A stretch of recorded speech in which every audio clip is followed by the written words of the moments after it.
Hello everyone, welcome to our humble podcast. النهارده بتكلم معاكم في حاجة مهمة جدا ومشكلة بتقابل ناس كتير في بداية تعلم اللغة الإنجليزية. النهارده أنا كواحد مقدم على تعلم اللغة الإنجليزية، عشان أتعلم أبدأ إزاي؟ تعال أنا هقول لك الخطوات واحدة واحدة وتمشي معايا خطوة خطوة علشان تبدأ صح وتنتهي صح. اول حاجه ان انت لازم تركز على حاجه اسمها الفونكس او الفوناتكس. الفوناتكس دي اللي هي الصوتيات، لازم يكون عندك good accent او great accent اللي هي نطقك الصح، اللي هو البرونانسيشن والتون والانتونيشن. كل ده بيندرج في نقطه واحده بس اللي هي نطقك الصح اللي هي الاكسنت. لو انت ظبطت النقطه دي انت هتبقى كده خلصت اول خطوه. طب السؤال هنا، انا ابدا اظبطها ازاي؟ ايه الخطوات اللي هبدا بيها؟ اول حاجه ان انت لازم تاخد اللير، تظبط اول حاجه الحروف. لو انت ظبطت الحروف فخلاص كده الدنيا هتبقى معاك زي الفل.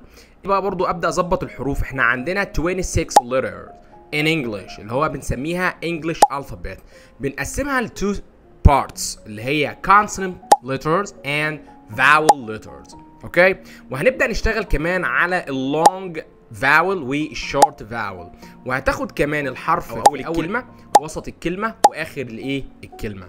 هتظبط الحروف من اول حرف لحد اخر حرف اللي هي من A to Z.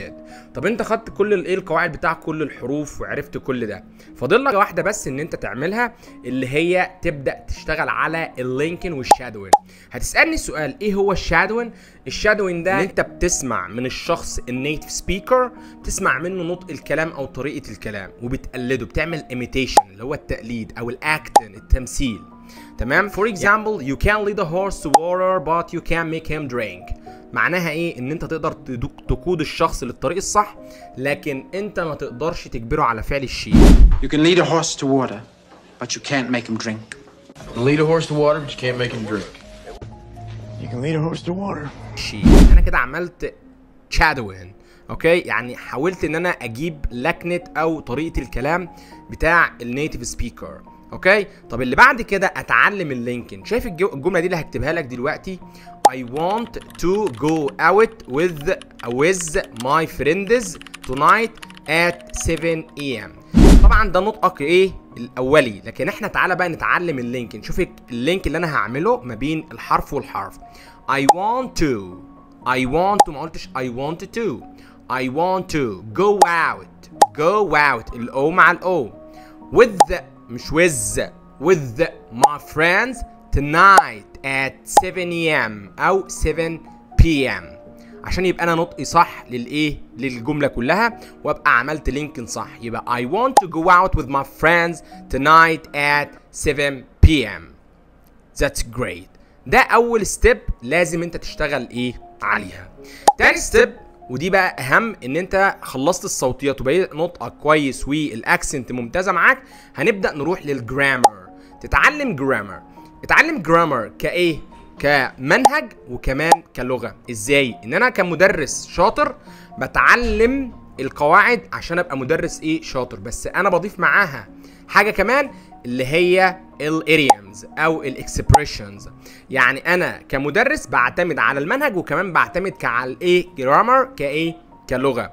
يعني بضرب عصفورين بحجر واحد اللي هو I can kill 2 birds with 1 stone. اوكي؟ طيب انا اظبط الجرامر ازاي؟ هبدا من اول جرامر لحد اخر جرامر، اللي هو هتبقى فوكس قوي او كونسنتريشن بتاعك على البارتس اوف سبيتش اللي هي اجزاء الكلام، من فعل وصفه وحرف جر وظرف ورابط. كل ده لازم تركز عليه. خلصت القواعد بقى وضفت معاها كمان الاريومز، يبقى انت كده زي الفل. كل ده جنب الاستماع، لان الاستماع هو اللي هيقويك وهيطور من مستواك. طب انا ظبطت يا استاذ صوتيات وظبطت كمان جرامر، ادخل بعد كده في هدخل بعد كده في حاجه اسمها الفوكابيولاري. الفوكاب يعني المفردات، اللي انا لما يكون عندي مفردات كتير هعرف ابني جمله صح مع الجرامر صح. ولما انت تيجي تتعلم الفوكابيولاري تتعلمها ازاي؟ ان انا باخد الموضوع كله توتال. ازاي؟ يعني مثلا النهارده انا هاخد درس الالوان، يبقى انا هاخد كل الالوان كلها من اول اللون الازرق لحد اللون مثلا التركواز مثلا، واستخدم كمان معاها الايديومز. يعني مثلا لما اجي اقول لك كده I feel blue، هل معناه I feel blue انا اشعر بالازرق؟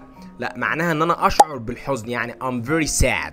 اوكي، طيب خلصت الفوكاب، اشتغل بقى على نفسك في الريدنج. خلاص انت بقيت بتعرف جرامر، وبقيت بتعرف صوتيات، وبقيت بتعرف كمان ايه فوكاب.